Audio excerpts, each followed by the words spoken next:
माँ भगवती नंदा के धाम में स्थित है।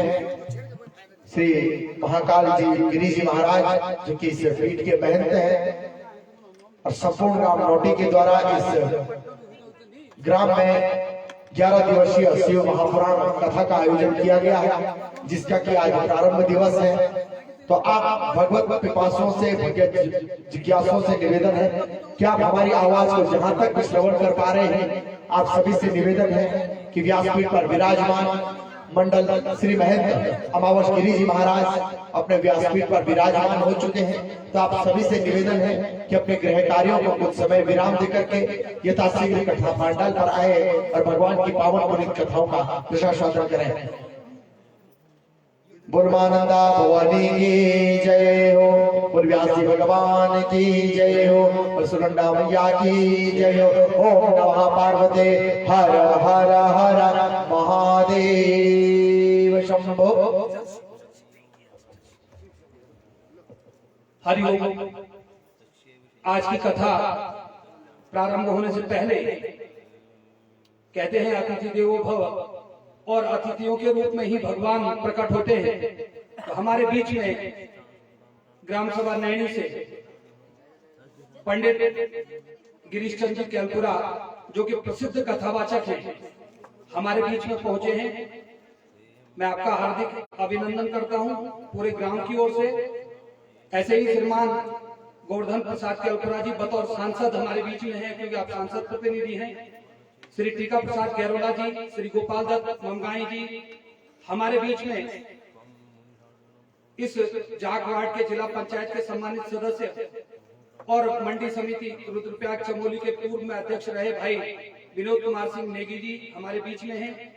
देवेंद्र नेगी जो हमारे इस गांव का ही छोटा भाई है हमारा, और पूर्व में जिला पंचायत सदस्य मजहरी वार्ड से रहे हैं, आप भी यहाँ पहुंचे। आपका गैरोला जी, जयदीप गैरोला जी पूर्व प्रधान कोला डूंगरी, मायाराम गहुरा जी जो मंदिर समिति आदिबद्री के सदस्य हैं, श्री गबर सिंह जी रावत पूर्व प्रधान डूंगरी, पवन नेगी जी व रविंद्र नेगी जी ग्राम करनोट से हमारे बीच में हैं। समाज सेवी बिन्नी नेगी जी, राजेंद्र सिंह जी और नारायण सिंह जी बैनोली से हैं। और यहाँ पर कुछ मातृ शक्ति भी नैनी से आई हैं, छातोली से आई हैं। आप सभी का हार्दिक अभिनंदन और स्वागत है। मैं ग्राम पंचायत की ओर से सभी जो हमारे यहाँ पर स्वयं सेवक हैं वो सभी अतिथियों का सम्मान कर पटका पहनाकर उनका सम्मान करेंगे, और आपसे निवेदन है कि आप यथास्थान ग्रहण कर हमारे इस कार्यक्रम की शोभा बढ़ाएंगे। धन्यवाद। बहुत बहुत धन्यवाद बैठाणी जी। तो मैं से निवेदन करता हूँ कि आज की कथा का प्रारंभ व्यास जी करें। तो बोल व्यास भगवान की जय हो, बोलमानंदा मैया की जय हो, बोलवा सुनंदा मैया की जय हो, बोल राजराजेश्वरी मैया की जय हो, बोल भैलेश्वर महादेव की जय हो।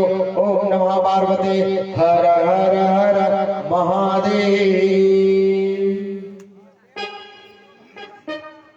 हरिओम हरिओम।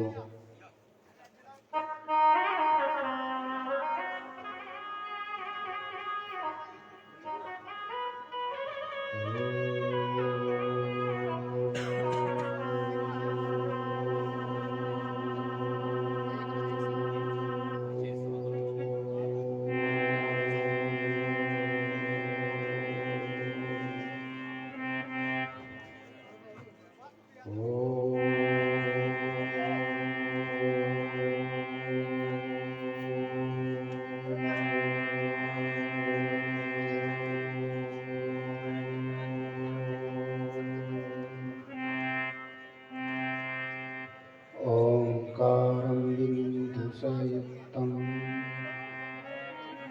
नित्यं ध्यायन्ति योगिनः कामदं मोक्षदं च ओंकाराय नमः। मूकं करोति वाचालं पंगुं लंघयते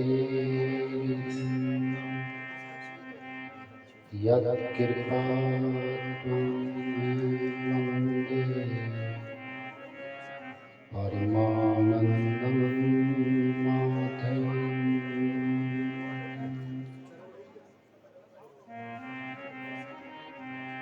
हरि ओम।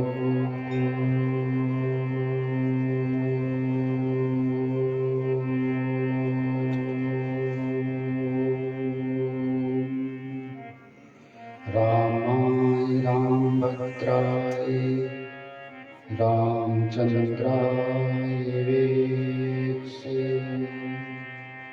रघुनाथाय नाथाय सीताया पतये नमः। हरि ओम विश्वामिदेव सविदुर्तां विप्रसु यद्भद्रं तनयासु।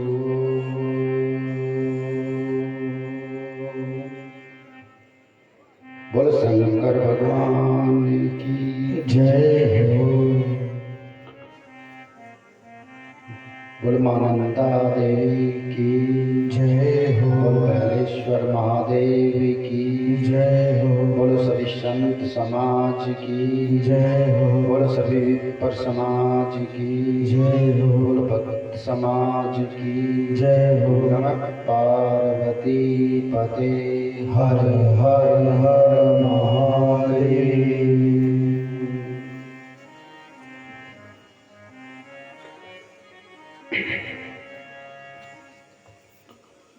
माँ कल्याणी उत्तराखंड देव धर्मधरा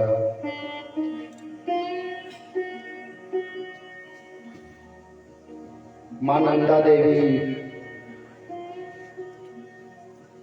के पावन चरणों में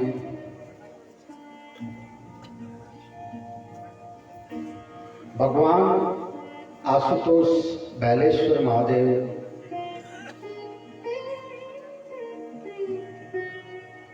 की अध्यक्षता में महंत श्री महाकाल गिरी महाराज जी की प्रेरणा से ग्राम सभा नोटी और समस्त आसपास की क्षेत्रीय ग्राम सभाओं के सहयोग से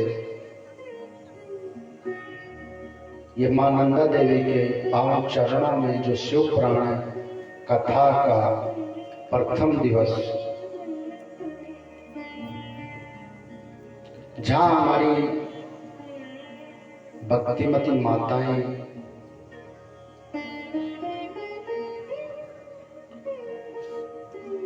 और कथा की अभिरुचि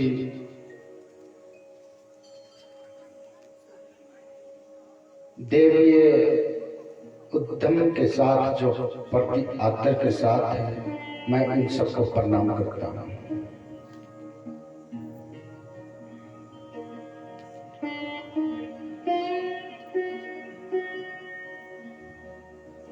कहते हैं कि कल्याण का सहसा कपाट खुल जाए, अपने आप हमारा कल्याण हो जाए, ऐसा एक मार्ग है।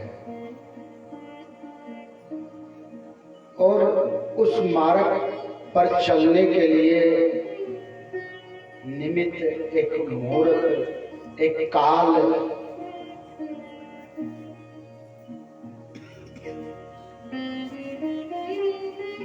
की बड़ी महत्ता है। माघ मास में नवरात्रा, गुप्त नवरात्रा काल में जो शिव पुराण का जो आयोजन है, इसमें हम अपनी सोई हुई शक्ति, अपनी सोई हुई ऊर्जा को अर्जित कर सकते हैं।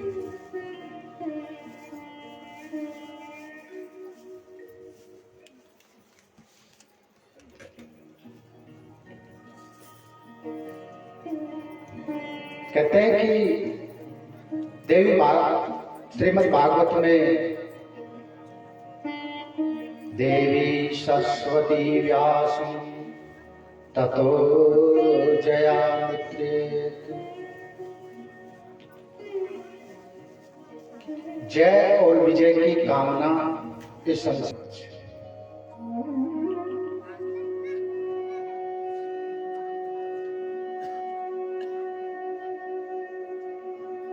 जिसको भय, चिंता, जो राग, द्वेष, उन्माद,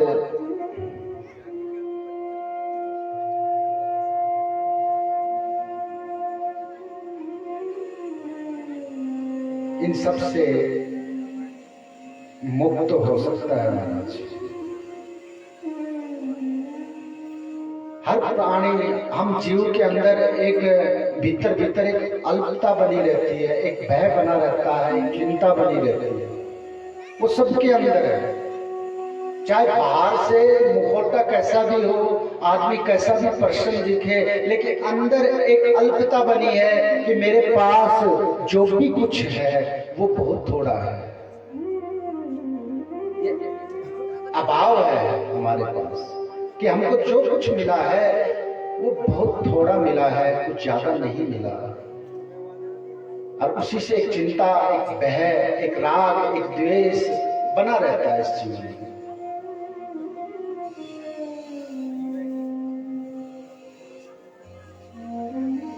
एक शोक सा, एक दुख सा हमारे जीवन में बना रहता है महाराज जी कि पड़ोसी बहुत अच्छा है और हम बहुत थोड़े हैं। हमारे पास जो कुछ है, एक घर है वो कम है, दो चार होती है, एक गाड़ी है वो कम है, दो चार होती है, एक जोड़ी कपड़ा है, दो जोड़ी कपड़ा है, कम है, बहुत ज्यादा होता है। अभाव है हमारे दिल के अंदर। इसी के कारण से एक शोक सा बना रहता है कि आदमी का चेहरा ऐसा रहता है जैसे कि किसी ने उसको बहुत मारा हो, पीटा हो। बहुत बड़ा दुख है। दुख कुछ नहीं, दुख उसके अज्ञान का है, दुख उसकी अल्पता का है कि उसके अंदर अभाव है। सूत जी महाराज कहते हैं कि ऐसे शुभ काल में मनुष्य उन शोक मुक्त हो सकता है, भय मुक्त हो सकता है और व्याकुलता, अल्पता की कभी भी उसको अनुभूति नहीं होती है अगर इस काल में वो शिव पुराण की कथा सुन लेता है तो।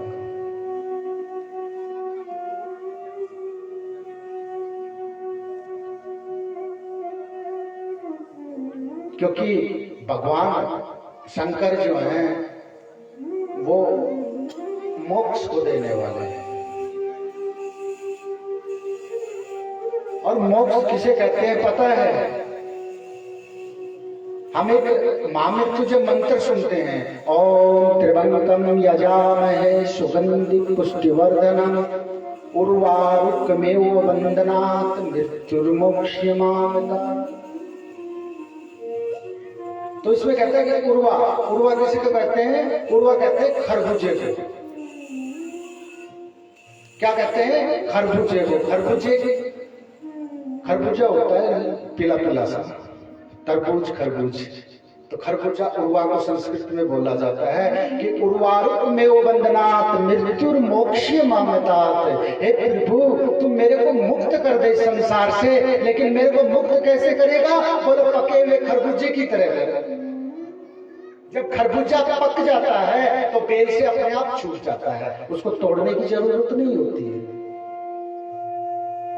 जब खरबूजा पीला हो जाता है, मीठा हो जाता है, तो बेल से अपने आप छूट जाता है और उसको छोड़ने के लिए बेल को भी कोई कष्ट नहीं होता है और खरबूजे को भी कोई कष्ट नहीं होता है। तो भगवान कहते हैं, भगवान शिव की जो कथा है ये कैसी होती है? ये मनुष्य को खरबूजे की भांति बना देती है कि तेरा बंधन खरबूजे की तरह मुक्त हो जाएगा। जब इस संसार को तू छोड़ के जाएगा तो कहते हैं ना तो तू जिसको छोड़ रहा है उसको दुख होगा, ना तेरे को दुख होगा।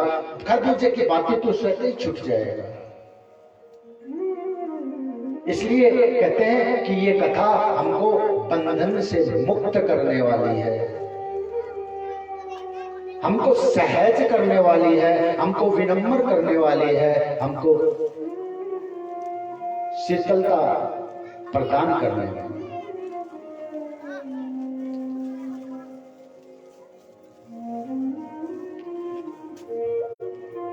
इसलिए ये कथा शिव पुराण सूत जी महाराज, वैसे तो जितने भी पुराण हैं सब कथावाचक कौन है? व्यास जी ने, महाराज ने कथा सुनाई नहीं किसी को। व्यास रूपाय विष्णु, विष्णु रूपाय व्यास। व्यास जी तो विष्णु के रूप हैं और विष्णु भगवान व्यास जी के रूप हैं। और कहते हैं कि व्यास जी महाराज ने श्लोक बोले थे, गणेश जी महाराज ने लिखे थे और सूत जी महाराज ने शौनक आदि ऋषियों को नैमिषारण्य में 88,000 ऋषियों को उपदेश दिए। इसलिए कथावाचक कौन हुए? सूत जी महाराज हुए इस कथा का।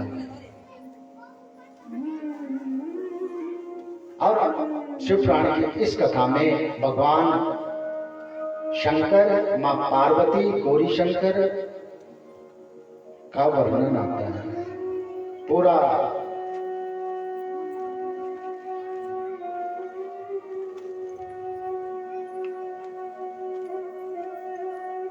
कहते हैं कि शौनक आदि ऋषियों ने प्रश्न किया था सूत जी महाराज से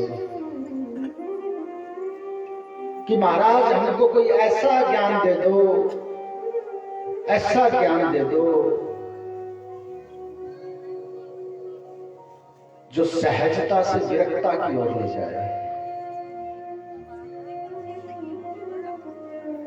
मैं संसार से सहज रूप से ही विरक्त हो जाऊं, कोई ऐसा ज्ञान दे दो हमको, हमें जोर ना करना पड़े, हमें कष्ट ना उठाना पड़े।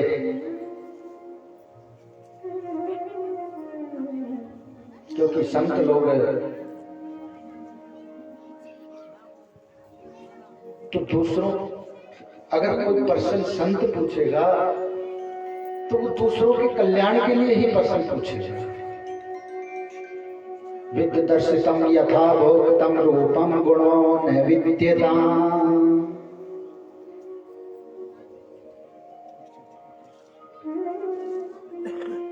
इस संसार से हम सहज हो जाएं और सहज विरक्त हो जाएं, क्योंकि इस संसार को तो एक दिन हमें त्यागना ही पड़ेगा। तो इस कथा में भी हमको यही सिखाया है कि हम सहज कैसे विरक्त हो जाएं। देई होई ना आपनी, समझ पड़ी है मोई, और पाछे भी तजना तो ही, अब से ही तज तो ही। किसी संत ने कहा है कि ये देई होई ना आपनी, ये शरीर कभी भी तुम्हारा नहीं हो सकता है। चाहे तुम कुछ भी कर लो, कितने ही शैम्पू से इसको रगड़ लो, कितने ही तेल की मालिश कर लो, कितना ही इत्र लगा लो, कितने ही सज धर लो, लेकिन ये शरीर तुम्हारा कभी नहीं होगा। देई होई ना आपनी, और समझ पड़ी है मोही। और समझ हमको क्या है कि शरीर मेरा है और इस शरीर से जितने भी मेरे जुड़े हुए हैं वो सब लोग मेरे हैं। लेकिन संत जी कहते हैं कि पाछे भी तजना तो ही, एक दिन ऐसा आएगा कि तू इस शरीर को त्यागना पड़ेगा, इसलिए तू पहले से त्याग के बैठा रहे। ये कथा क्या सिखाती है? ये कथा हमको, कोई कहता है जीना सिखाती है, लेकिन मैं कहता हूं कि ये कथा हमको मरना सिखाती है। कि ऐसे मर जाए कि दोबारा इस संसार में फिर मरना ना पड़े। रोज मरने की बजाय तो एक दिन ऐसे मर जाए कि कभी मरना ही ना पड़े। अनंत से अनंत की ओर ले जाती है कथा महाराज, अनंतता को अर्जित करती है कथा। जहां कभी अंत नहीं होता उसको अनंत कहते हैं महाराज, जिसका कभी अंत नहीं होता। हरि अनंत, हरि कथा अनंता, बहु विधि लिखे पढ़े सुने सब संता। हरि की कथा कितनी है? अनंता, जिनका कोई अंत ही नहीं है। तो ये हमारी ये कथा हमारे अंत को अनंत की ओर ले जाती है महाराज, ये अनंत में मिला देती है। इस घड़ी में हम, इस काल में हम अपनी अनंतता को प्राप्त कर सकते हैं।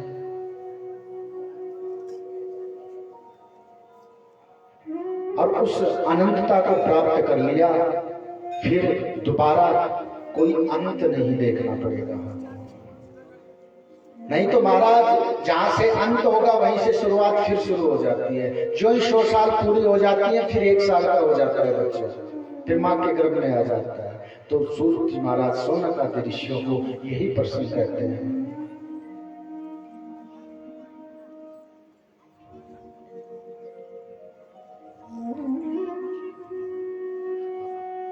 भागवत में भी सूत जी महाराज को यही प्रश्न यही आया, क्या? सूताख्यम कथासारम मम करण रसायनम अज्ञान द्वंदांत विध्वंस कोटि शून्य संप्रभो। सूताख्यम कथासारम मम करण रसायनम, कि हे भगवान मेरे कान में कोई ज्ञान का ऐसा रसायन, ऐसा कोई केमिकल है तेरे पास जिसको डालते ही एक बम की तरह, जैसे कि किसी बिल्डिंग को उड़ाने के लिए एक बम लगा दो पूरी बिल्डिंग ब्लास्ट हो जाएगी, पूरी बिल्डिंग का विध्वंस हो जाएगा। अज्ञान द्वांत विध्वंस कोटि सूर्य संप्रभो, हे प्रभु कोई तुम्हारे पास कोई ऐसा ज्ञान है तो बताना कि जिस ज्ञान को मेरे कान में डालते ही मेरे अज्ञान का विध्वंस हो जाए। ऐसा कोई रसायन है, ऐसा कोई केमिकल है आपके पास कि मेरे कान के अंदर जाए और मेरा अज्ञान विध्वंस हो जाए, मेरा अज्ञान का विध्वंस हो जाए।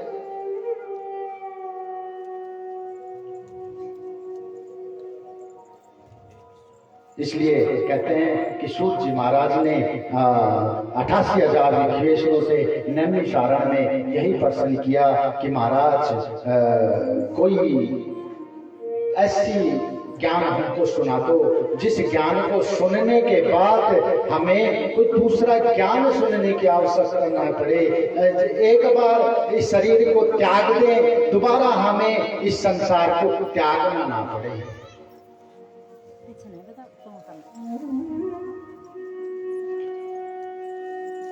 हे सूत महाप्राज्ञ सर्व सिद्धांत विद प्रभु, आख्याहि में कथा सारम पुराणानां विशेषतः। सूत जी महाराज कहते हैं कि हे प्रभु आप सर्व सिद्धांत वेता हो, आपके पास इस दुनिया के अंदर जितने भी सिद्धांत बने हुए हैं उन सारे सिद्धांतों के आप जानकार हो। और सिद्धांत महाराज जिसने प्रतिपादित कर दिए, जो सत्य के सिद्धांत हैं, 2 + 2 4 ही होता है, ये सिद्धांत बनाता पूरी दुनिया में यही सिद्धांत लागू है, क्योंकि ये सत्य का सिद्धांत है कि 2 दूनी 4 ही होता है, 5 नहीं हो सकता है, 3 भी नहीं हो सकता है। पूरी दुनिया में चले जाओ एक ही सिद्धांत है कि 2 2 4। तो महाराज को ऐसा सत्य का सिद्धांत हो आपके पास, ऐसा कोई सत्य का ज्ञान हो कि जिसको विशेष रूप से पुराणा नाम विशेष हो, जो प्राणों में भी विशेष है, ऐसा कोई ज्ञान हमें सुना कीजिए।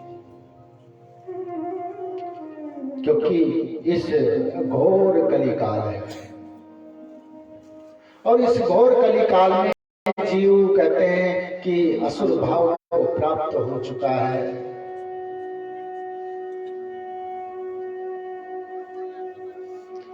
जीवासुरतां प्राप्ता प्रायो घोर कलियुग।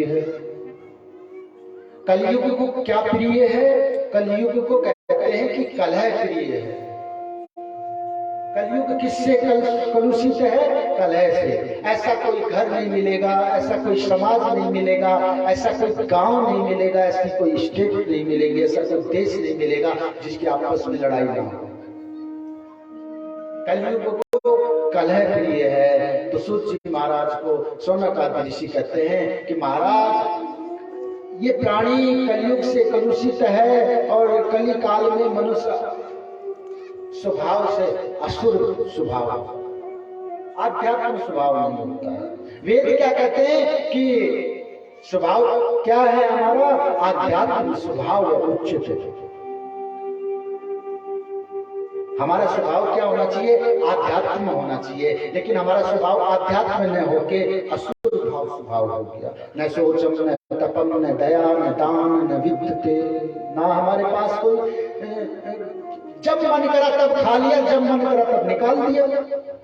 पशु भी तो यही करते हैं, बकरी यही तो करती है, जहां घास मिलेगी वहीं पे तो वो मार देगी, और जहां मन करेगा वहीं पे अपना दिशा मैदान भी कर देगी, मलमूत्र को भी त्याग देगी। मनुष्य के अंदर भी यही है महाराज, उसके अंदर कोई सोच नहीं है।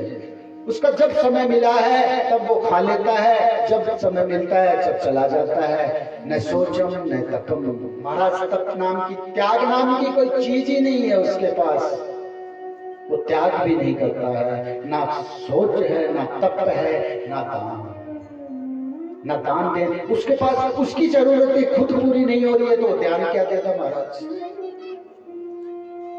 उसके पास न तप है, न दया है, दया भी नहीं है महाराज। अपने कल्याण के लिए न जाने वो कितने निर्जीव पशुओं की बलि चढ़ा देता है, अपना स्वार्थ को सिद्ध करने के लिए, अपने कल्याण की प्राप्ति के लिए न जाने कितनी बलियां चढ़ा देता है।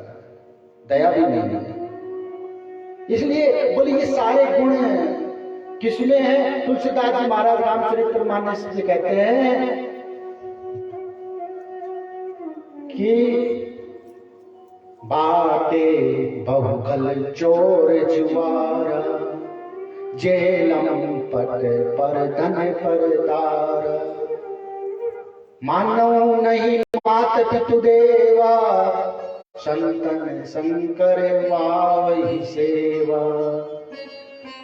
जिनके यह आचरण भवानी, ते जानहु निश्चय सब प्राणी। बोला जो असुर भाव है वो क्या है?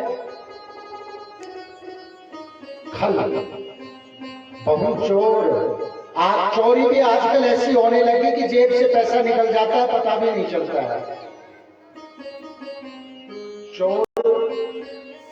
चोरी करने का भी बहु चोर। एक चोर होता है साहित्य में, एक होता है बहु चोर। बहु चोर का अर्थ समझते हो? साहित्य की भाषा है बहु चोर। बहु चोर का अर्थ ये होता है कि जेब में से पैसा निकल जाए और हम खुद दे दें और हम खुश रहे, लेकिन हमको लूटा जा रहा है। हमारे जेब में से पैसा निकाल लिया जा रहा है और हम खुश हैं, उसको बोलते हैं बहु चोर। समझ रहे हैं? जैसे कि आजकल टीवी में विज्ञापन आता है और तरह तरह के विज्ञापन लोग बेचते हैं कि सफेद हो जाएंगे, बाल काले हो जाएंगे, शरीर गोरा हो जाएगा, लेकिन होना जाना कुछ नहीं है। लेकिन हम पैसा देते हैं, लूटते हैं। बहु चोर। बाटे बहु खल चोर द्वारा, और जेल लंपट पर धन परदारा। और कुछ ऐसे हैं कि जो दूसरे के धन के ऊपर ही नजर रखते हैं। कुछ लोग ऐसे हैं जो दूसरे की स्त्रियों पे ही नजर रखते हैं। पर धन परदारा, जो दूसरे के धन पे नजर रखता है, दूसरे की स्त्रियों पे नजर रखता है।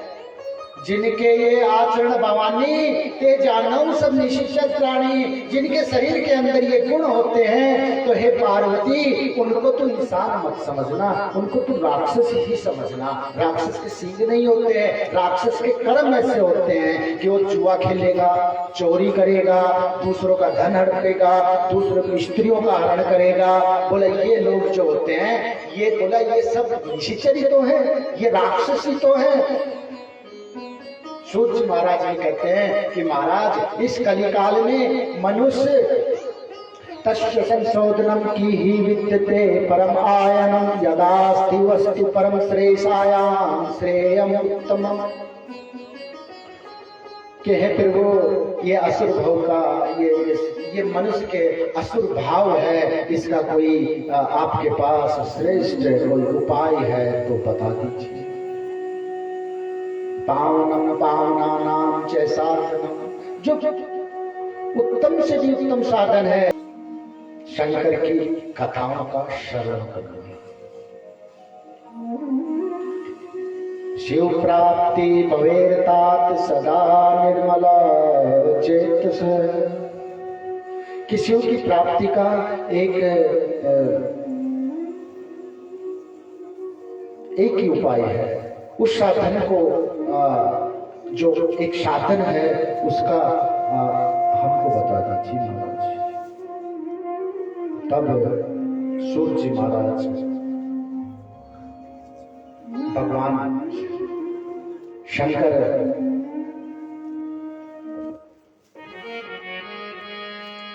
भगवान शंकर भगवान की और सच्चे दरबार की रचा है सृष्टि को जिस प्रभु ने वही सृष्टि चला रहे हैं। जो पेड़ हमने लगाया पहले, जो पेड़ हमने लगाया पहले, उसी का फल हम अब पा रहे हैं। रचाए सृष्टि को जिस प्रभु ने वही सृष्टि चला रहे हैं। रचाए सृष्टि को जिस प्रभु ने वही सृष्टि चला रहे हैं। रचाए सृष्टि को जिस प्रभु ने वही सृष्टि चला रहे हैं। जो पेड़ हमने लगाया पहले, जो पेड़ हमने लगाया पहले, उसी का फल हम अब पा रहे हैं। रचाए सृष्टि को जिस प्रभु ने वही सृष्टि चला रहे हैं, वही सृष्टि चला रहे हैं।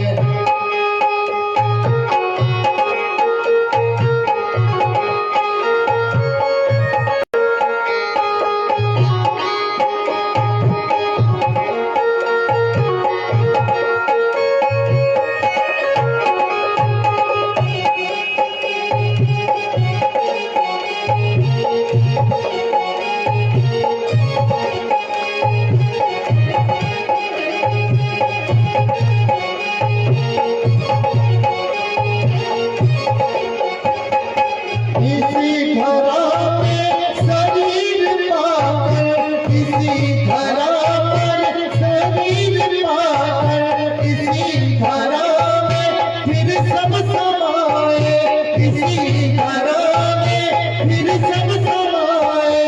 इसी धरा में शरीर पाकर, इसी धरा में फिर सब समाए। है सत्य नियम यही धरा का, है सत्य नियम यही धरा का। एक आ रहे हैं, एक जा रहे हैं। रचाए सृष्टि को जिस प्रभु ने वही सृष्टि चला रहे हैं। रचाए सृष्टि को जिस प्रभु ने वही सृष्टि चला रहे हैं, वही सृष्टि चला रहे हैं। रचाए सृष्टि को जिस प्रभु ने वही सृष्टि चला रहे हैं।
वस्त्रखंडा मैया के। संयुक्तम भाव दर्शनम भावो न भूतम तत् जीव योगम।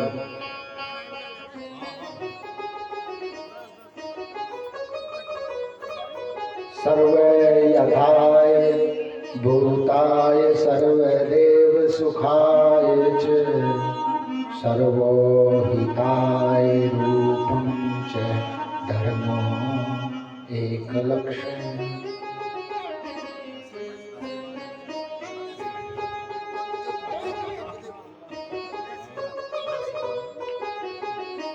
सूत जी महाराज ने कहा, महाराज एक है शिवतोस्करम दिव्य शरण वत्स रसायनम।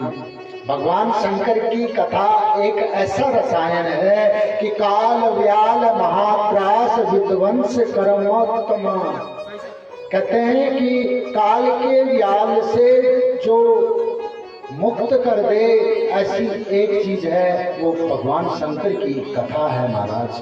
जो भगवान शंकर की कथा सुनता है, शिव पुराण की कथा सुनता है, कहते हैं कि ये सर्वंती मुने स पुराणानाम शास्त्रोत्तम। कहते हैं कि ये भगवान शंकर का मुख है।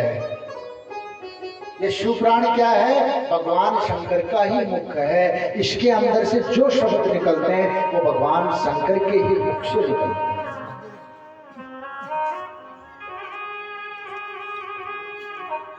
इसलिए कहते हैं कि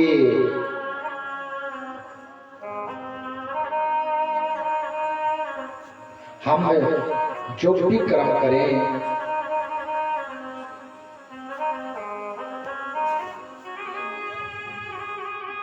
वो कर्म सबके काम आए, सबका भला हो, सबका हित हो, ऐसा कोई काम करे वह सबसे बड़ा कर्म है। अपने लिए काम आए और अपने लिए करना ये कोई बड़ी बात नहीं है। अपने लिए मकान बना लेना बहुत बड़ी बात नहीं है, लेकिन दो चारों के लिए धर्मशालाएं बना देना बहुत बड़ी बात है। अपने लिए कपड़ा बना लेना बहुत बड़ी बात नहीं है, लेकिन 10-20 ब्राह्मणों को कपड़ा वस्त्र का दान कर देना बहुत बड़ी बात है। जो सबका हित करे वो बहुत बड़ी बात है। सूत जी महाराज कहते हैं कि सोनक आदि ऋषियों, आपने ऐसी बातें मेरे से पूछी हैं जो सबका भला करती है, ये बहुत बड़ी बात है। हम किसी संत के पास चले जाएंगे या किसी ब्राह्मण के पास जाएंगे या कोई पुछेरे के पास जाएंगे तो हम क्या पूछेंगे? अपने बारे में पूछेंगे, मेरा मकान कब लगेगा, मेरा लड़का नौकरी कब लगेगा, जिससे हमारा भला हो। यह कोई बड़ी बात नहीं है। सूत जी महाराज कहते हैं कि पूछो और करो, वो भी ऐसा पूछो जिसमें सबका भला हो, और काम ऐसा करो जो सबके काम आए। इसलिए कहते हैं कि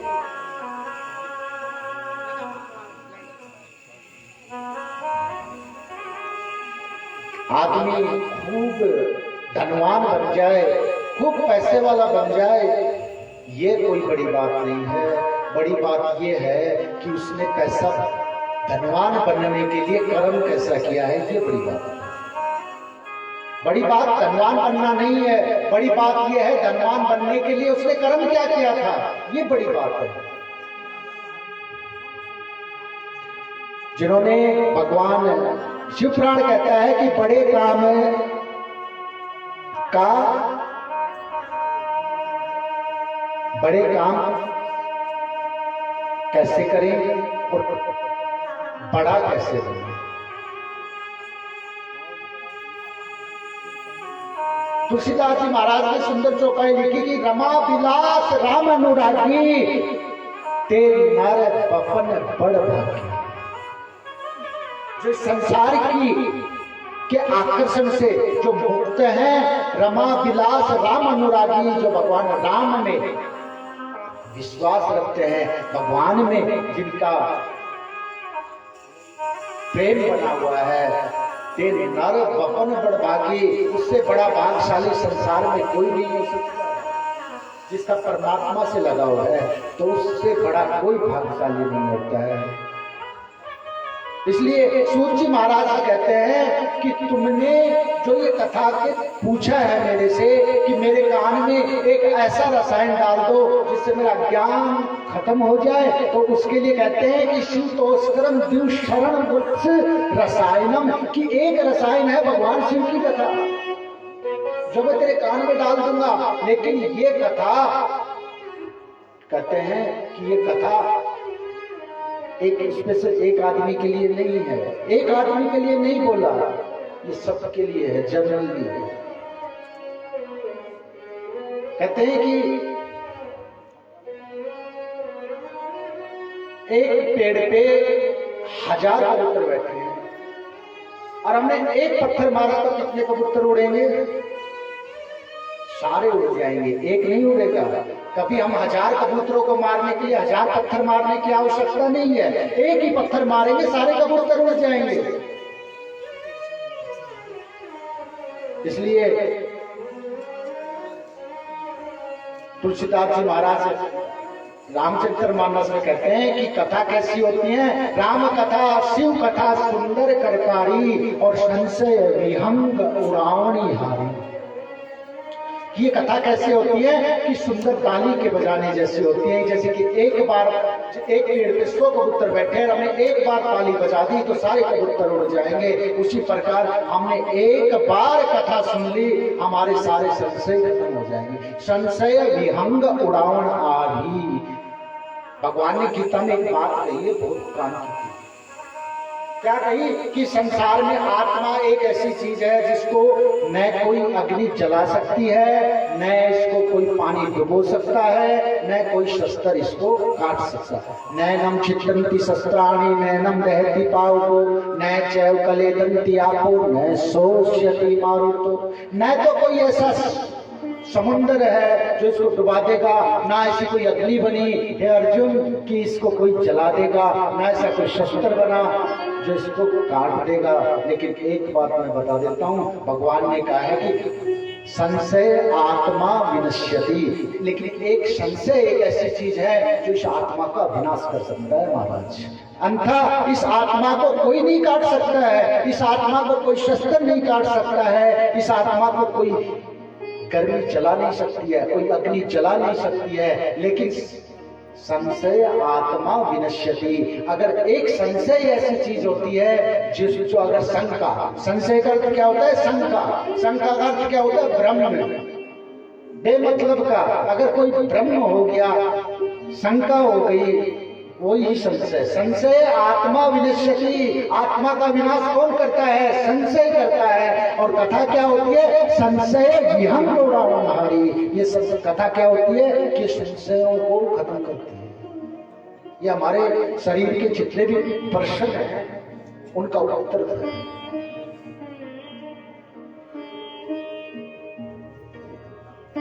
तो कहते हैं कि सूत जी महाराज कहते हैं कि हाँ, एक चीज है, वो है भगवान की कथा। भगवान की कथा है जो मनुष्य को मुक्त कर सकती है इस संसार से। और उसमें किसका वर्णन चला है? देवराज ब्राह्मण का। देवराज ब्राह्मण की बहुत सुंदर कथा आती है। सूत सूत महाभागम धनश्च परमार्थवितो अद्भुतम कथा दिव्या सर्विता कृपया ही। कहते हैं कि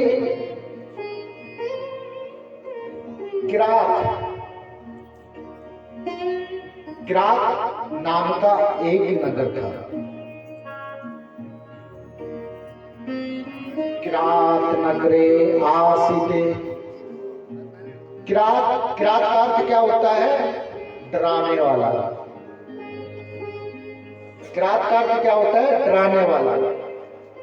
और ये किरात जो नगर था, ये सारा गांव किसका था? ब्राह्मणों का था। इसलिए वो ब्राह्मणों का भी कौन से ब्राह्मण थे? वो किरात ब्राह्मण थे। जैसे नोटी में नोटियाल, पाली में पालीवाल, मासी में मासीवाल, किरात में किरात।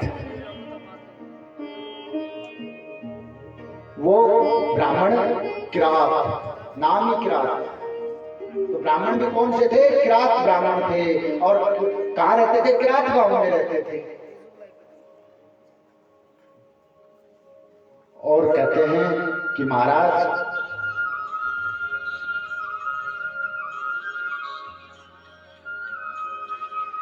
वो देवराज ब्राह्मण जो है वो सदा ये मानवा पाप कृतो दुराचार का खला।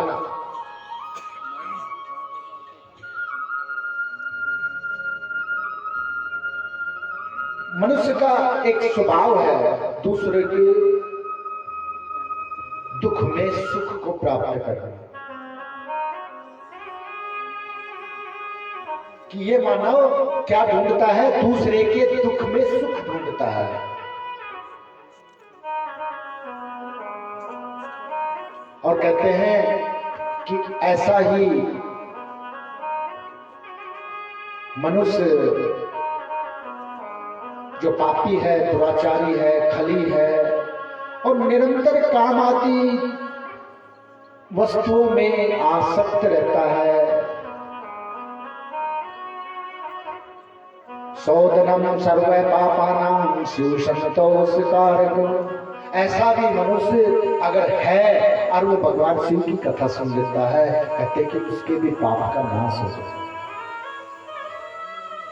तृष्णा कोला सत्य ही ना पितर मातर विदुषुता, कहते हैं जो तृष्णा से आकुल है, सत्यहीन है, माता और पिता की निंदा करने वाला है। आज पृथ्वी पे लोग ऐसे हैं कि अपने माता पिता की निंदा करते हैं कि मेरे बाप ने मेरे लिए कुछ नहीं किया, मेरी माँ ने मेरे लिए कुछ नहीं किया।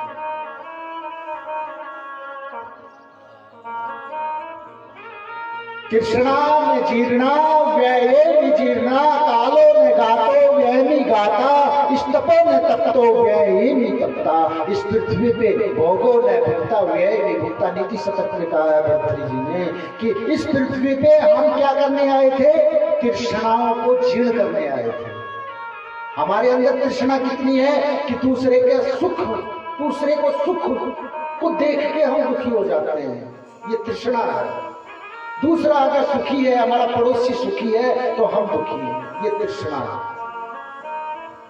तो तृष्णा में जीर्णा, ये जीवन में तृष्णा कभी जीर्ण नहीं, व्यय नहीं जीर्णा, हम खुद ही संसार से जीर्ण होकर चले गए महाराज। इस तपो ने तप्तो व्यय नहीं तपता। इस पृथ्वी पे हम तप करने के लिए आए थे महाराज। आज ऐसी स्थिति बन गई कि हम खुद ही तपने लग गए।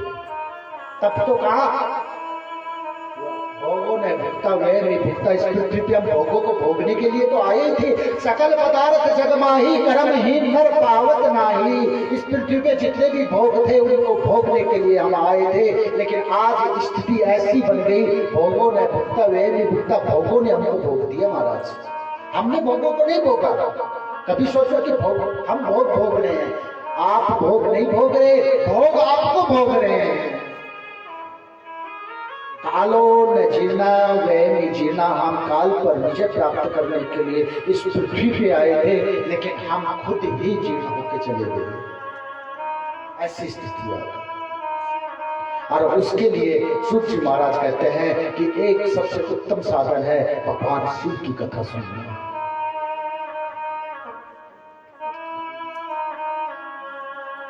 जो निरंतर कपट और प्रपंच में लगे हुए हैं, जो क्रूर निर्दयी हैं,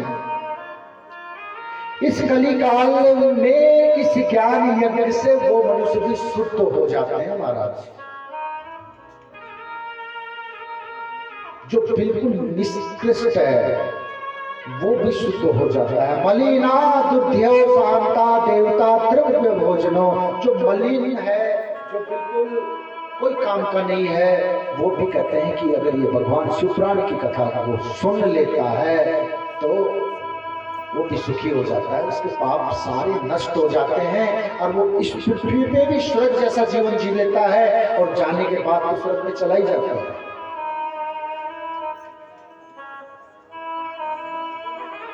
तो सूर्य महाराज सोनक आदि ऋषियों को कहते हैं कि आसीत किरात नगरे ब्राह्मणों ज्ञान दुर्लभ, कि किरात नाम का एक गांव था और उस गांव में एक किरात ब्राह्मण रहता था और वो ज्ञान दुर्लभ, मतलब ज्ञान से बहुत ही दुर्लभ था, कमजोर था, अज्ञानी टाइप का।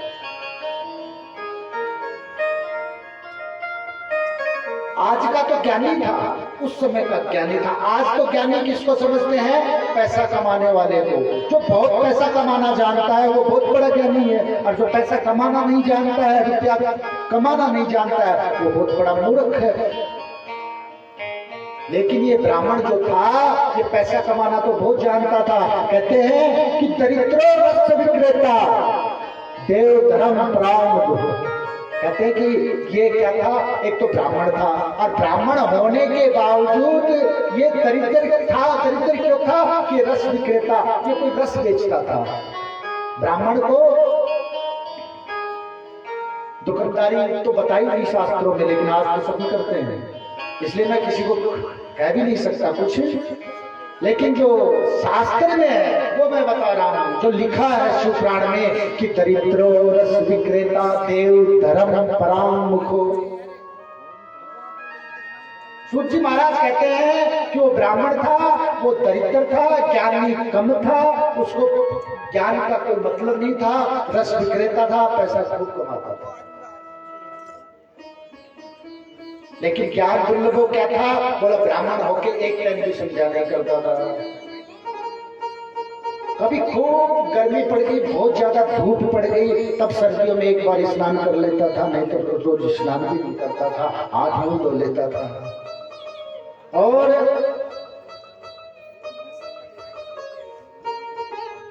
कहते कि देवराज इति ख्यातो विश्व, जो ये देवराज था महाराज,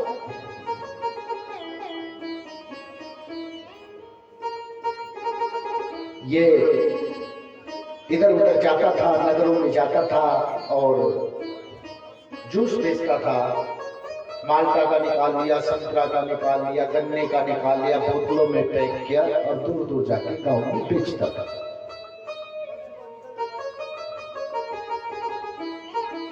न धर्माय धनम तस्य सुलभ चापहि पापनी एक दनक तरांगो न स्नान तु यातो महीश्वर।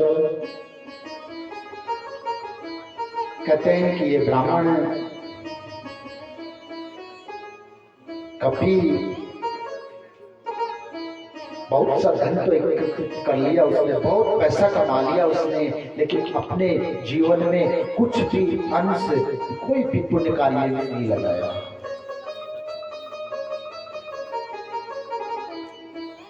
और ये ब्राह्मण, देवराज ब्राह्मण,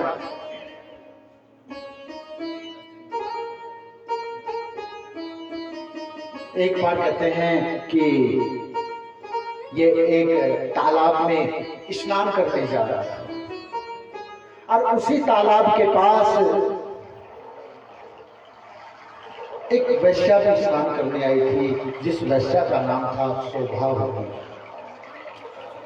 वैश्या शोभावती नाम दृष्टवा तत्रापि विहलो। और कहते हैं कि उस सुंदर स्त्री को देख के देवराज और काम आतुर हो गया, उसके पास जाकर रिक्वेस्ट करने लगा कि मैं तेरे से प्रेम करता हूँ, मैं तेरे से शादी करना चाहता हूँ, मेरे पास बहुत धन है, तू अच्छी तरह मौज करेगी, बड़े बड़े महल हैं, बड़ी बड़ी जगह मेरे मकान दुकान है। और साहब कहते हैं कि सूर्य महाराज की वो वैश्या जो थी, वो शोभावती, वो उस ब्राह्मण के साथ रहने लगी। जब तक उसके पास बहुत सारा पैसा था, वो उसके साथ रहती। और कहते हैं उस सुंदर स्त्री को देख के ये देवराज बहुत ही मन प्रसन्न हुआ, बहुत खुश हो गया ये कि जो कुछ मिला तेरे को ही मिला और किसी को कुछ भी नहीं मिला। उस स्त्री को पाकर ये इतना खुश हो गया। और कहते हैं कि ऐसे ही उसने, कथा संक्षेप में सुना रहा हूं, कि ऐसे ही उसने अपना जीवन सारा निर्वाह किया, पैसा कमाया और कहा अयासी में सारा पैसा खर्च किया। सूत जी महाराज का कहने का मतलब ये कि उसने अपने जीवन में 1 रुपया पुण्य पे नहीं लगाया। उसका पैसा कौन खा गई? रंडियां खा गई, वेश्याएं खा गई, नाच गान सुनता, मुजरा सुनता। और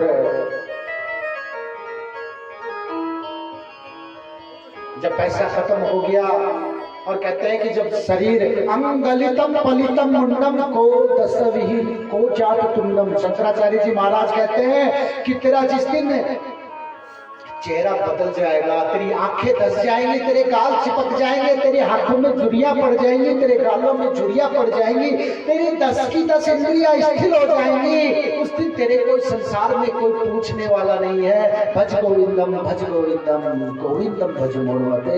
हे मूर्ख प्राणी, तू इसलिए परमात्मा का ध्यान कर। ये शरीर भी जब तक ये काम है, जब तक ये सुंदर है, जब ये जीर्ण हो जाता है, बुढ़ापा इसमें आने लग जाता है, वृद्धावस्था जब इसके अंदर आने लग जाती है, तब कितनी सुंदर स्त्री हो उसको कोई नहीं पूछती। और कहते हैं कि ऐसे ही जब देवराज का सारा धन वो वैश्याएं खा गई और देवराज के पास अब कुछ नहीं बचा है,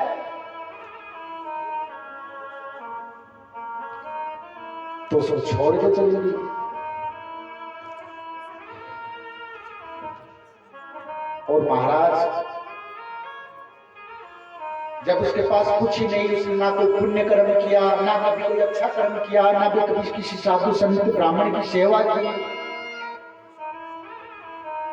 तो गांव वाले भी जो थे, गांव में जो लोग रहते थे, वो लोग भी उसको नहीं मानते थे। उसकी अब वो बुढ़ापा हो गया, जीर्ण हो गया, उसको कोई नहीं पूछता था। उस देवराज ब्राह्मण ने कहा कि अब मेरे से ना तो उठा जाता है, ना चला जाता है, ना फिरा जाता है, ना भोजन पकाया जाता है, इससे अच्छा तो तू कहीं जा और तू कहीं जाके सुसाइड कर ले, आत्महत्या कर ले, क्योंकि तूने अपनी जिंदगी में कोई कार्य तो अच्छा किया नहीं, और अब तेरा अंतिम समय, जब तेरे अंदर वृद्धावस्था आ गई, अब तू कुछ कर नहीं सकता है और करने वाला सेवा तेरे पास कोई है नहीं, इसलिए इससे अच्छा है कि तू इन प्राणों को त्याग कर।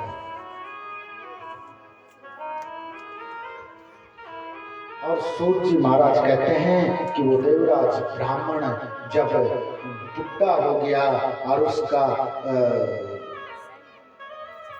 शरीर एक दिन बुखार से, ज्वर से तपने लगा, उसके शरीर में बहुत तेज तपन, गर्म हो गया उसका शरीर, आंखें लाल हो गई और उसका शरीर तेज से तपने लग गया। इसलिए वो ब्राह्मण अब घर से निकल लेता है, एक कंबल उठाता है और घर से धीरे धीरे चल देता है। कहाँ? जंगल की ओर चलता है कि मैं ऐसे स्थान पे जाऊंगा जहां पे कोई नहीं मिलेगा, और उस स्थान पे जाकर मैं अपने प्राणों का त्याग कर दूंगा।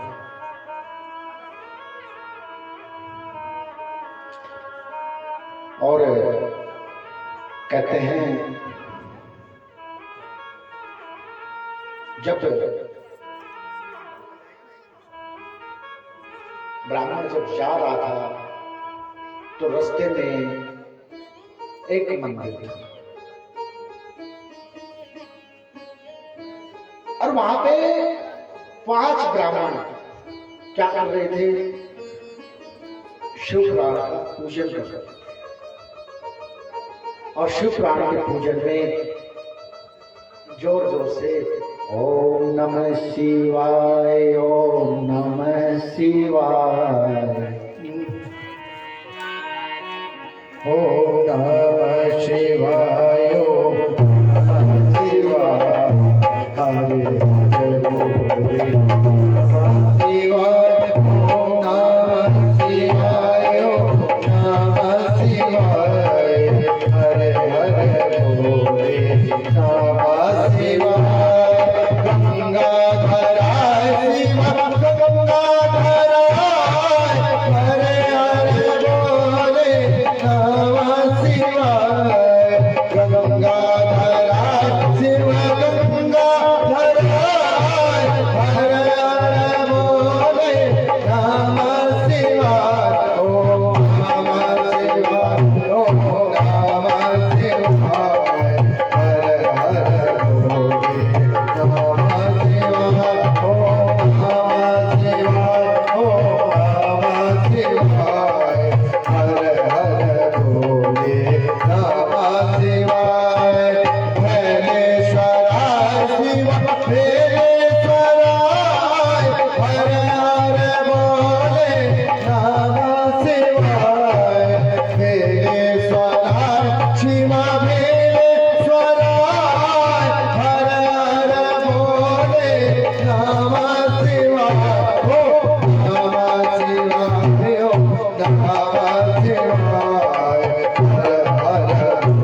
वहां शिव पुराण की कथा चल रही थी और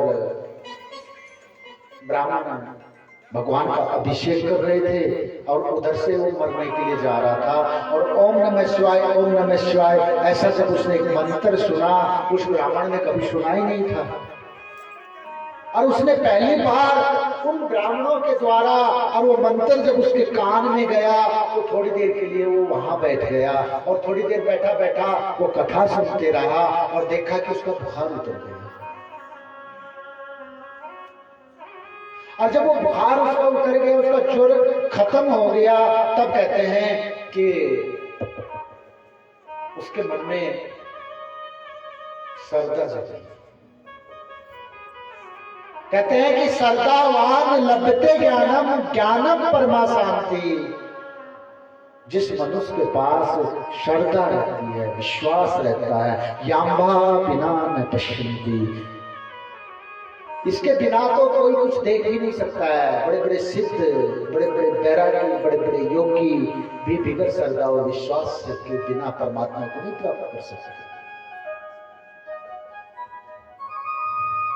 जहां श्रद्धा होती है वहां पे ज्ञान स्वतः चल के आ जाता है महाराज।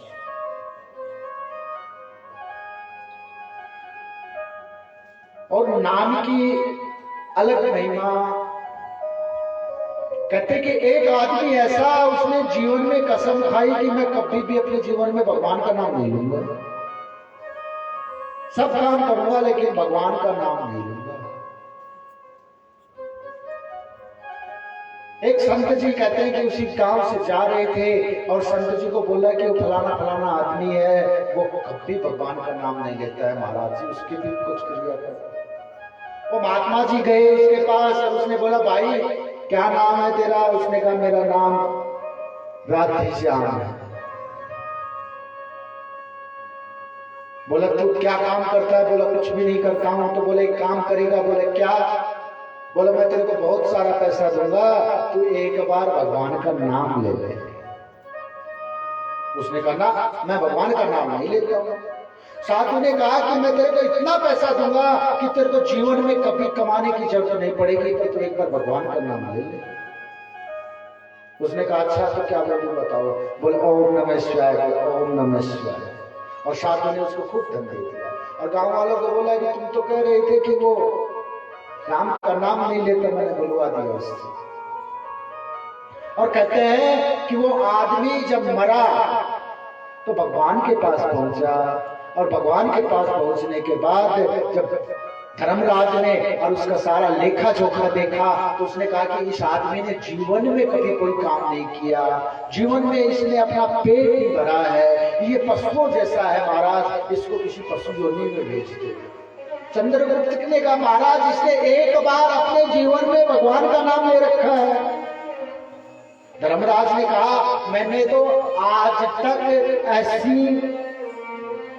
ऐसा कोई कानून और नियम मेरे इसमें नहीं है कि एक बार भगवान का जो नाम ले ले उसको क्या फल मिलना चाहिए। बोला मैं सबका बता दूंगा, 108 नाम लेगा उसका बता दूंगा, लेकिन कोई एक बार भगवान का नाम ले ले। उसका क्या फल है? बोला हमको तो नहीं पता, चलो भगवान ब्रह्मा जी के पास चलते हैं। भगवान ब्रह्मा जी के पास गए, वहां जाके भी पता किया कि महाराज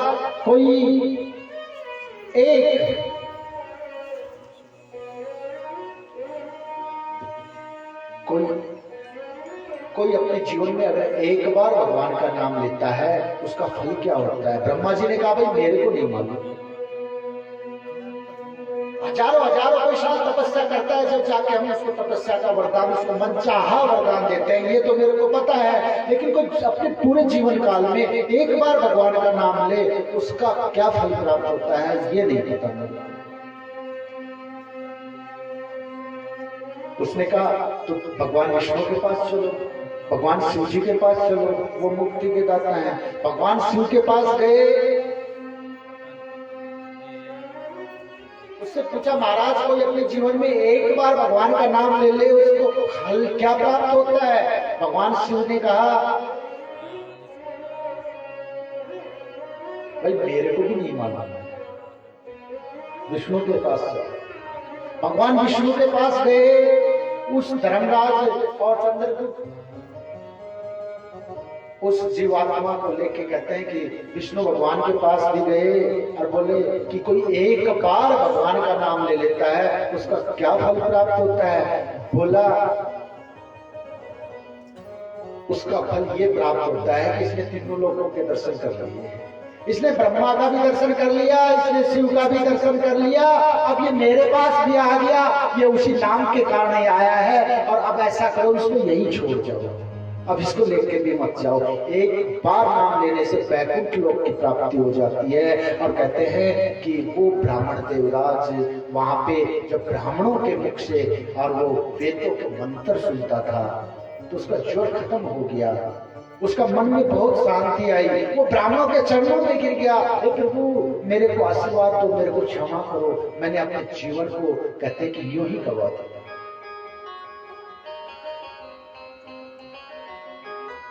कहते कि क्षमा बुझ गई तो महफिल में रंग आया, और जीवन चला गया तो जीवन जीने का ढंग आया। अब तो सारा जीवन चला गया महाराज, अब मैं क्या करूं? और कहते हैं कि वो देवराज ब्राह्मण भगवान शिव की कथा सुनी। सूत जी महाराज कहते हैं कि उस देवराज ब्राह्मण ने और उन ब्राह्मणों से और कथा सुनी, भगवान का नाम का स्मरण किया, उसका ज्वर खत्म हो गया, अब वो रोज वहीं रहने लग गया।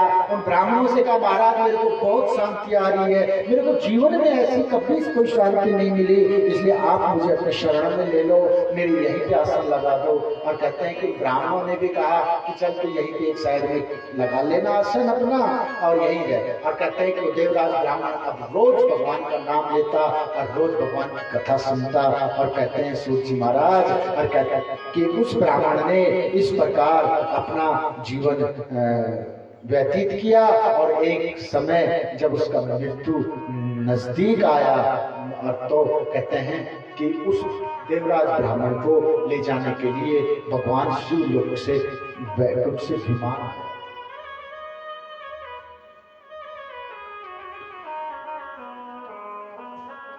शिवलोकात् समागत क्रोधायं पुरीययो देवराज समामोच्य विमाने परमा अद्भुते। वहां सारे कहते हैं कि जनता देखती रह गई कि एक महीने के बाद वो देवराज ब्राह्मण शरीर पूरा कर दिया, अपना मृत्यु को प्राप्त किया। और वहां पर उसी समय क्या होते हैं कि शिव जी के सभी गण आ गए, और गण आ गए तो इस देवराज ब्राह्मण को अपने पास लेके गए। और कहते हैं कि यमदूतों के यम से यमपुरी मध्य महाकालो वेद धर्मराज अस्तुत है सुरत्वा। कहते हैं कि जब यमराज के गणों ने उस देवराज को पकड़ लिया तो शिव के गण आए और इसको बोला भाई छोड़ दो इसका कुछ मत करो। और कहते हैं कि उस विमान को देख के उनका सारा पूजन किया। पूजा या मासो धर्मज्ञो धर्मराजो यथा विधि। और कहते हैं कि धर्मराज ने भगवान शिव को जो भस्म लगा के आए थे, रुद्राज की धाड़ कर रखी थी, हाथ में त्रिशूल था, कमंडल था, और उसको देख के और धर्मराज ने कहते विधि विधान से और कहते भगवान शंकर का पूजन किया। और पूजन करने के बाद ज्ञाने चक्षुषा सर्ववर्तांत ज्ञातवान्यम। कहते हैं कि वो जब तक उसके दूतों को कुछ बोल नहीं सके, और बोल नहीं सके तो रुद्र के दूत यम से पूजित हो उसकी प्रार्थना करने के पश्चात उस ब्राह्मण को लेके कहाँ चले गए? कैलाश पर्वत में चले गए, जहाँ पे दया सागर भगवान शाम सदा शिव रहते थे। और कहते हैं कि परम पवित्र करने वाली है शिव प्राण की कथा। धन्या शिव प्राणस्य कथा परम पावनी, श्रवण मात्रे में पाप यानी मुक्ति भाग। सूर्य महाराज कहते हैं कि धन्य है ये इसलिए शिव प्राण की कथा कि ऐसा पापी मनुष्य जिसने अपने जीवन में कभी कोई अच्छा कर्म नहीं किया और अपना जीवन ऐसे ही दुराचारी कर्म कर करके व्यतीत कर दिया, ऐसे मनुष्य का भी और उद्धार शिव प्राण की कथा सुनने से हो जाता है। यश सर्व मात्रे में पाप यानी मुक्ति भाग। कहते हैं कि कैसे भी कैसे, तो कहने का अर्थ क्या हुआ कि शिव प्राण की कथा क्या है? ये शिव प्राण की कथा जो है ये पाप का नाश करने वाली कथा है। इस कथा को जो सुनता है, मनन करता है, कहते हैं कि इस संसार में सबसे सरल काम क्या है? भक्ति का पहला सत्र क्या है? सुनना सीख लो। हमारे ये सभी वेद पाठी ब्राह्मण बैठे हैं, ये सुबह पहले स्वस्ति वाचन पढ़ते हैं, उनमें यही कहते हैं यद भद्रम कर्णे भी सुनो याम देवा। तुम इन कानों से भला भला सुनना सीख जाओ, तुम्हारा स्वस्ति न इंद्रो, तुम्हारी स्वस्ति हो जाएगी, तुम्हारा सब कुछ अच्छा हो जाएगा जिस दिन तुमने इन कानों से अच्छा सुनना सीख लिया। और कहते हैं कि महाराज भगवान सदाशिव के इस परम स्थान में वो देवराज ब्राह्मण चला गया। श्रद्धा से पूजन से, कहते हैं कि उस देवराज ब्राह्मण ने अंतिम समय में श्रद्धा से पूजन किया था महाराज। इसलिए श्रद्धावान लभते ज्ञानम तत्परम सत्तेन्द्रिया ज्ञानम लभता परमा शांति न श्रेणाभिगच्छति।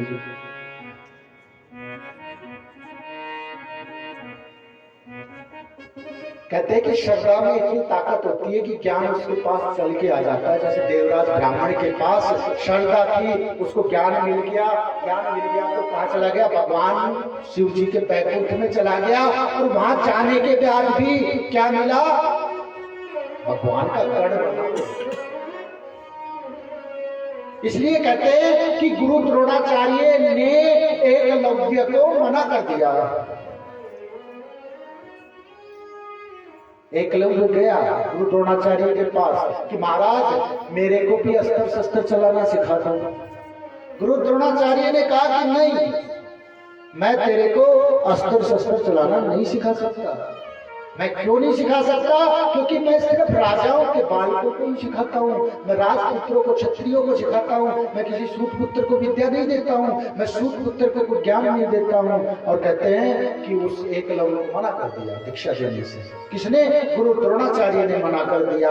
लेकिन वो एकलव्य ने क्या किया? एक मिट्टी की मूर्ति बना ली और जंगल में चला गया और उस मिट्टी की मूर्ति को ही अपना गुरु बना लिया। और वो मूर्ति किसकी बनाई? गुरु द्रोणाचार्य की बनाई। और गुरु द्रोणाचार्य की मिट्टी की मूर्ति बना के उसका पूजन करने लग गया। उसी में श्रद्धा विश्वास से गुरु का पूजन करने लग गया। और तो कहते हैं कि द्रोणाचार्य का जितना भी ज्ञान था ना, वो द्रोणाचार्य से निकलकर एकलव्य में अपने आप चला गया।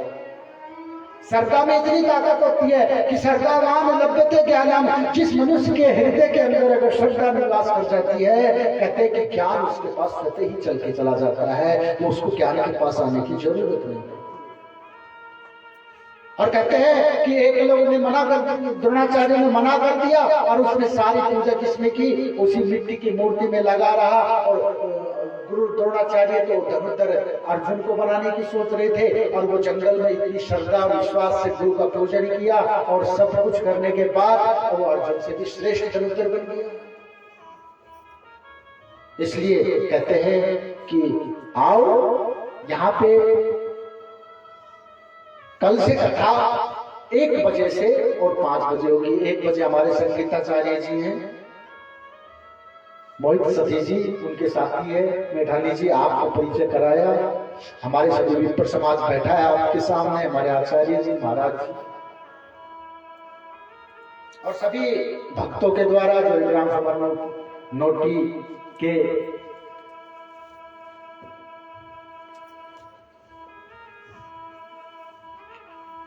मंदिर, देवी मंदिर, नंदा देवी मंदिर के सभी सदस्य, नोटी ग्राम सभा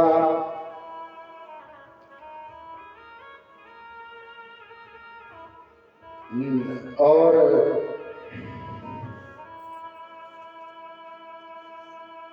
हमारे नोटी ग्राम सभा के ग्राम प्रधान श्रीमती रीना नोटियाल जी, हमारे इस यज्ञ के यजमान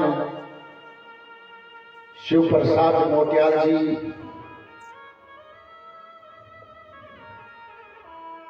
बड़ी श्रद्धा से, बड़े भाव से आप लोगों ने कलश यात्रा निकाली।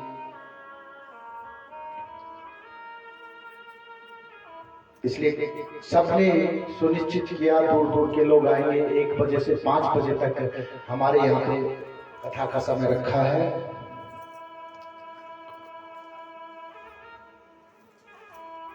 कहते हैं कि ये जो कलश यात्रा, जो शोभा यात्रा निकाली है महाराज, यही अमृत है। ये कलश ही सारे कलशों का हरण कर देता है। यहाँ पे सारा आह्वान किया जाता है, सब गंगा जलों का आह्वान कर दिया जाता है। गंगा जमुना सरस्वती गोदावरी नर्मदा कावेरी सरयू महेंद्र तनया चमनावती वेदिका क्षिप्रा विंतरवर्ती महासरस्वती ख्याता चयगंड की पुण्या पुण्य ही जले समुद्र सहितम कुर्वन्तु नमः। ये नदियां ऐसी है, इनको कभी भी कोई दूषित नहीं कर सकता है, ये अपने आप में पवित्र है। तो ये कलश ही कलेशों का हरण करता है, इसी से अमृत मंथन है। और आप सभी माताओं ने जो कलश यात्रा निकाली बड़ी श्रद्धा के साथ, कल की पूरी माताओं ने बड़ा इंतजार किया, सभी भक्तों ने, सबको मैं हृदय से प्रणाम करता हूँ आप सबकी इस श्रद्धा को। और आज कथा का समय 1 बजे से 5 बजे रखा गया है हमारे महाराज जी के द्वारा, सभी भक्तों के द्वारा। और इसलिए कल 1 बजे से 5 बजे कथा होगी। सभी टाइम से आओगे तो फायदे में रहोगे, क्योंकि कितना कुछ कई महीनों से तैयारी चल रही है, तो उसका भरपूर से भरपूर फायदा उठाए। सत्संग में बहिना आया करो, सत्संग में बहिना आया करो, तुम औरा में भी लाया करो, तुम औरा में भी आया करो, तुम आती मत शर्माया करो, तुम आते मत शर्माया करो, सत्संग में मैया आया करो, सत्संग में मैया आया करो।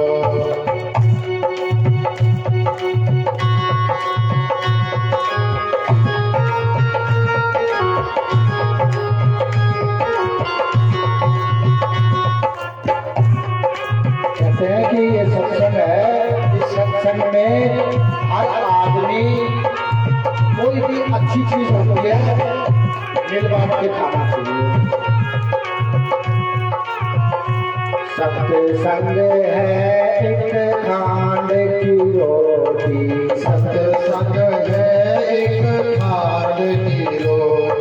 सत्संग है एक खांड की रोटी, सत्संग है एक खांड की रोटी, तुम खाओ और खिलाया करो, तुम खाओ और खिलाया करो, सत्संग में मैया आया करो, सत्संग में मैया आया करो।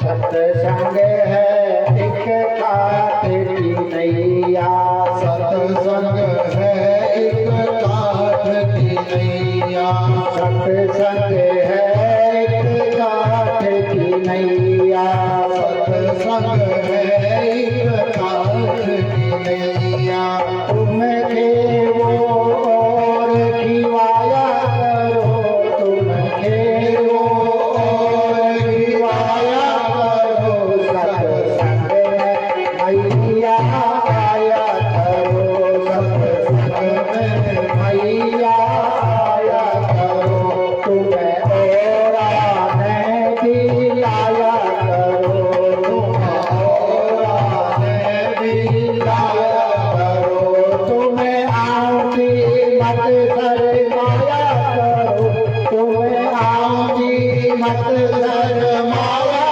करो, सत्संग में बहिना आया करो, सत्संग में बहिना आया करो।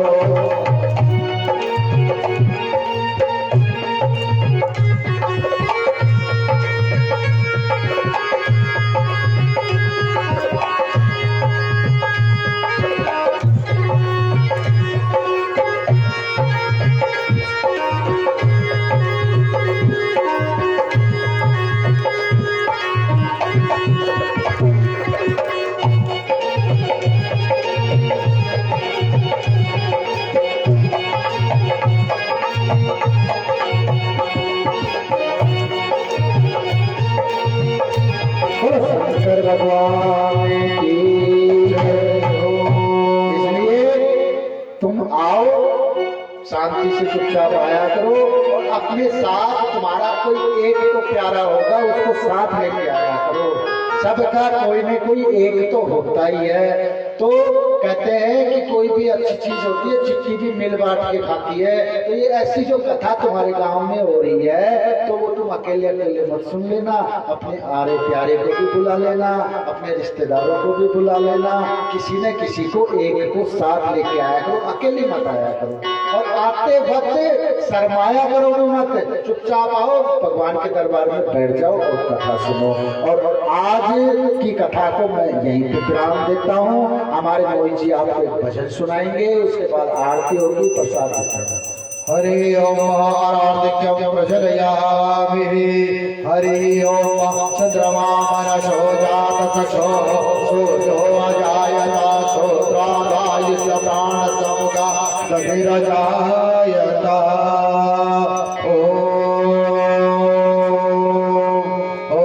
जय शिव ओंकार, बोले जय शिव ओंकार, ब्रह्मा विष्णु सदा शिव, बोले बोले नाथ महाशिव, हर हर के द्वारा ओम हर हर हर महादेव, कानन चतुरानन गजानन राजे, बोले पंचानन राजे, हंसासन गरुड़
यह प्रार्थना है, भूलो नहीं ना कभी तुम्हारा। इस काम हो के दिन रात गाऊं गोविंद नाम, हर माधवे के गोविंद नाम, हर माधवे।